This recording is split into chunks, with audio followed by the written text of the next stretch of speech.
Hej. Og tak fordi jeg har fået lov til at komme og tale for jer her til folkefesten. Jeg hedder Aurelia. Er det for lav?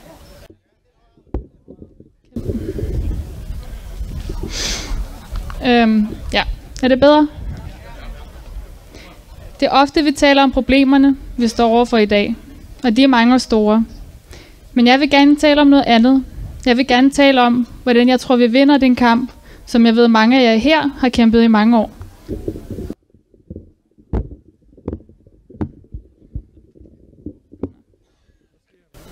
Jeg vil bare have den lidt højere op, måske. Nå. Okay. Det er fint nok. For næsten præcis to år siden var jeg med til at starte Generation Identitær i Danmark. Eller som vi hed dengang, Identitær. Tak. Vi startede med at være 2. I dag er vi blevet til en hel del med afdelinger både i København og Aarhus. Og vi vokser hele tiden. Jeg vidste, at Danmark og Europa ikke overlever af sig selv, hvis vi lader det stå til. At det er noget, man konstant skal kæmpe for. Og hvis man vil kunne give det videre til børn, børnebørn, oldebørn og alle dem, der skal komme efter. Og det er noget, rigtig mange har glemt heroppe i det nordlige hjørne af Europa, hvor vi har haft det trygt og godt. Men verden er blevet mindre, og også heroppe har globalisering i mange år presset sig på. Og som resultat af det oplever vi, at gadebilledet skifter karakter, og det nogle steder ligner lande, der er meget langt væk fra Europa, snarere end det Danmark, vi kender. Derfor vidste jeg, at jeg var nødt til at gøre noget, og at blive aktiv. For hvis ikke mig, hvem så? Alle os, der er i live i dag, vi har fået betroet Europa i vores hænder, og det er vores ansvar, vores allesammens ansvar, at det ikke synker i grus.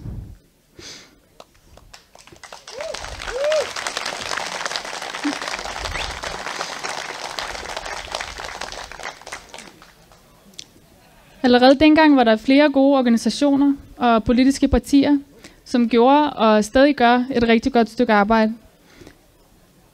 Der var ikke noget, jeg præcis skulle genkende mig selv i. Og tiden var også moden til noget nyt. En organisation for patriotiske unge, der kunne gøre en forskel.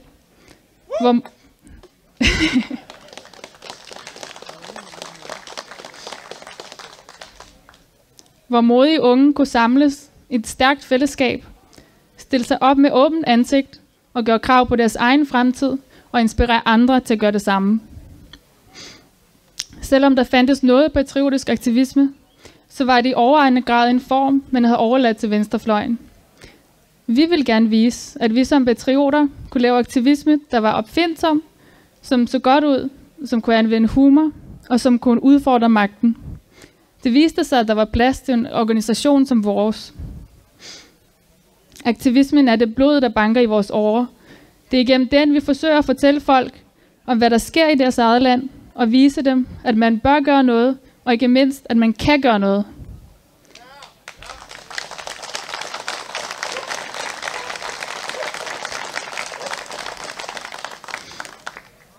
Vi har haft travlt de seneste år. Der er nok at tage fat på. Vi har kørt kampagner mod den nye moské i Holbæk, som heldigvis blev stoppet, og mod FN's migrationspagt, som det lykkedes os at skabe så meget opmærksomhed omkring, at Lars Løkke omtalte os som russiske bots, og Mogens Lykketoft kaldte os for højre ekstremister i Folketinget. Vi har taget gaden tilbage i København og Aarhus, hvor vi har lavet alt fra gadeteater, plakater og banneraktioner til at forstyrre bønnen under ramadanen, da tusinder af muslimer samledes midt i København for at bryde deres faste midt på Rådhuspladsen, Københavns mest kendte samlingspunkt.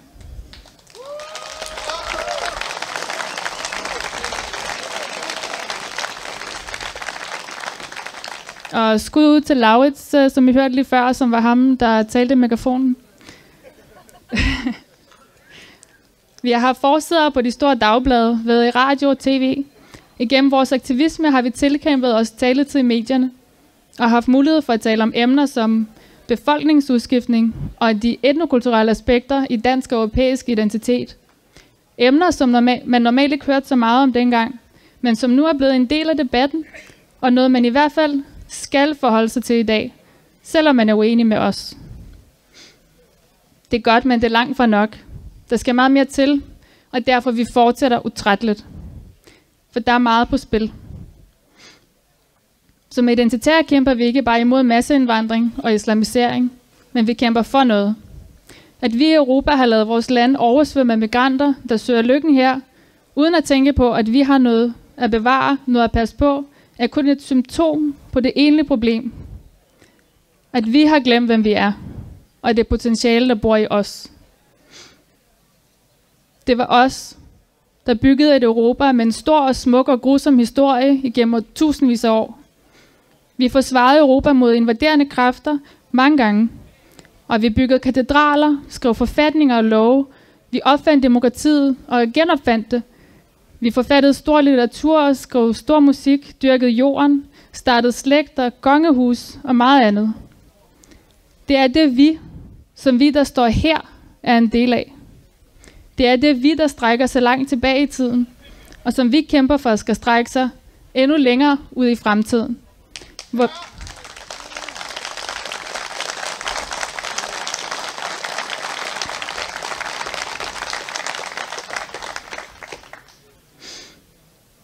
Hvor vi igen og igen og igen vil finde nye måder at vise den kerne, som vores tradition indeholder. Det er det vi, der gør, at vi er forpligtet til ikke bare at sidde med hænderne i lommerne. Vi skylder nogen noget. Vi skylder både dem, der kom før os, og dem, der kommer efter os, at passe på vores land og vores Europa.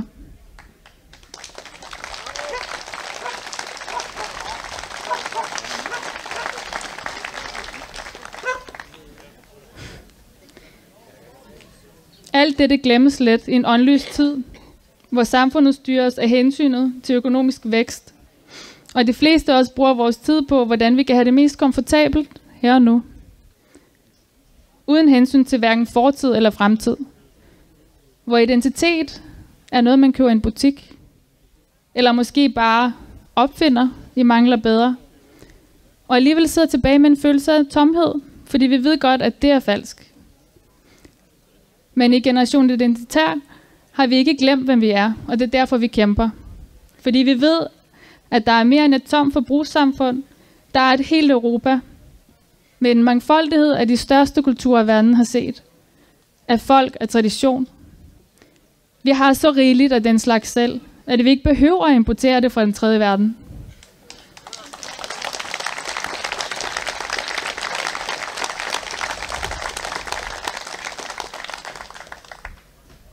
Så ja, det er værd at bevare. Og når vi står på gaden, er det, hvad det motiverer os. At Danmark og resten af Europa overlever, også om 1000 år. Men hvis vi gerne vil ændre noget, hvorfor har vi så startet Generation Identitær?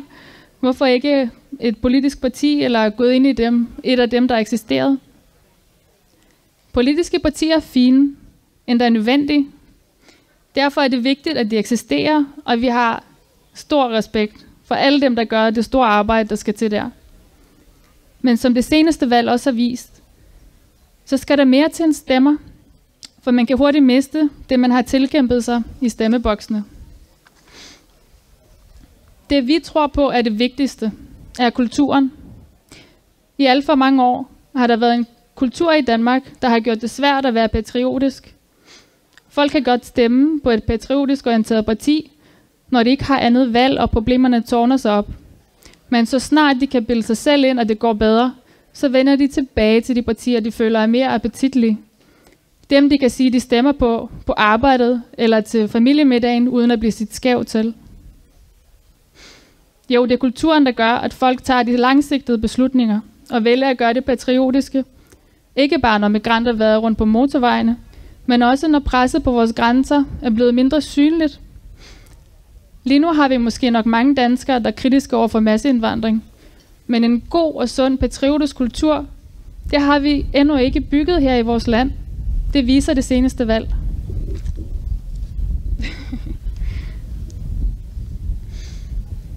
Venstrefløjen har i mange år haft patent på det kulturelle. Det er nærmest sikker billet til udelukkelse fra det gode selskab i kulturlivet i dag, hvis man er patriot. Det ved alle. Det kulturelle monopol har virket godt for venstrefløjen, for kunstnere, skuespillere og musikere har mange platforme.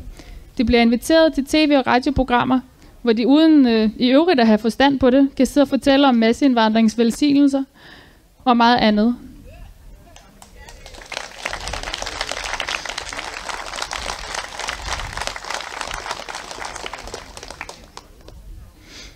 Deres produkter og synspunkter gennemsyrer vores samfund. Det er en stærk indflydelse. Og det kan virke som en svær kamp, og det er det også. Men det er kun ved at ændre kulturen, når vi kommer til at få den varige ændring, der skal til, for at Danmark og Europa igen kan rejse sig af det døn, vi er sunket ned i. Det skal igen komme i centrum, at passe godt på sit land, og at være stolt af den, man nu engang er. Kulturen er det stærkeste våben, og det er derfor, at det arbejde, vi laver i Generation Identitær, fokuserer på at forandre den, snarere end at stille op til valg. Det må andre gode kræfter tage sig af.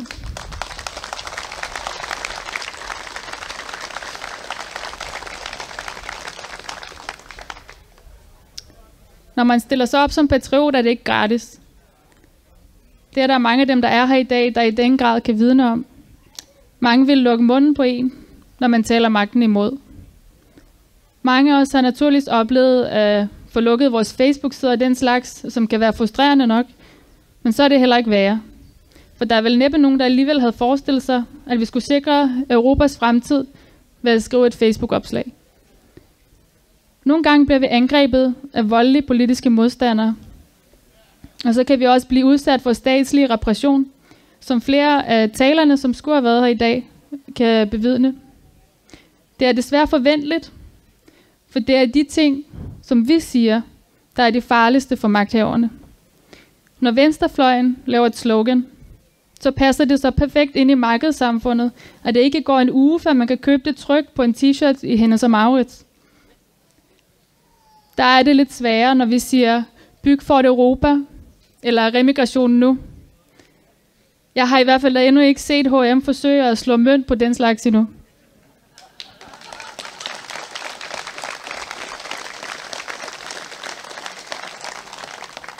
Og derfor laver vi t-shirts selv.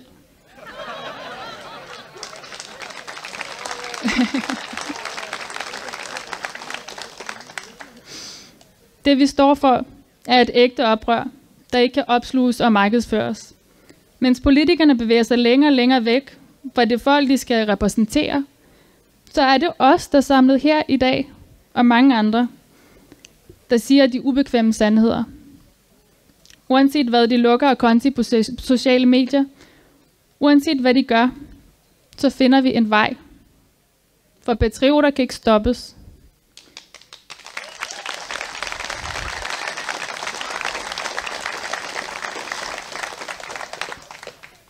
Når vi mister en, står der altid en anden klar til at tage hans plads. Så hvorfor er det, jeg tror, vi vinder? Jeg tror, vi vinder, fordi vi står for alt det, der er sandt og smukt. Vi vinder, fordi vi er langt mere modige og hårdt arbejdende, end de korrekte, der bevidstløst taler magten efter munden. Vi vinder, fordi vi står sammen. Og sidst men ikke mindst, så vinder vi, fordi vi har noget at kæmpe for, og ikke bare imod.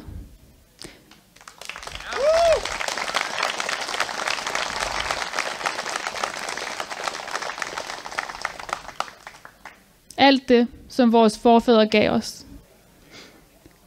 Det er et langt og sejt slæb. Det er ikke let. Men sådan er enhver kamp, der virkelig betyder noget.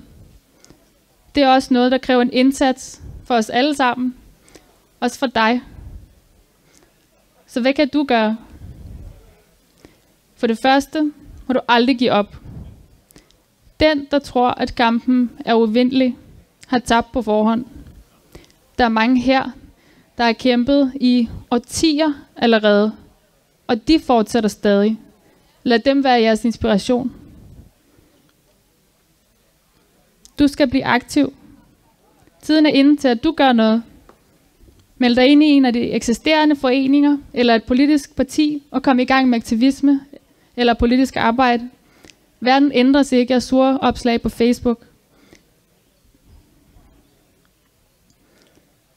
Støt dem, der allerede gør et stort arbejde. De har brug for både moralsk støtte og også økonomisk støtte. Og vær åben om dine meninger. Alt for mange er nervøse for at stå frem med deres synspunkter. Sig dem højt og sig dem ofte. Det er kun sådan, at det bliver normalt at være patriot, ved at vi står frem. Start en blog eller YouTube-kanal eller noget helt andet.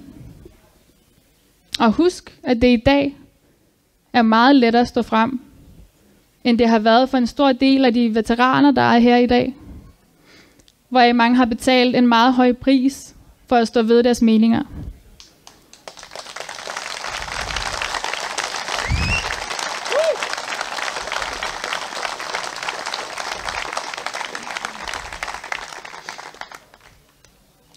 Og allervigtigst er at bevare optimismen.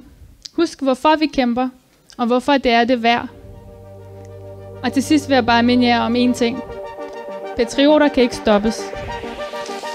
Tak skal I have.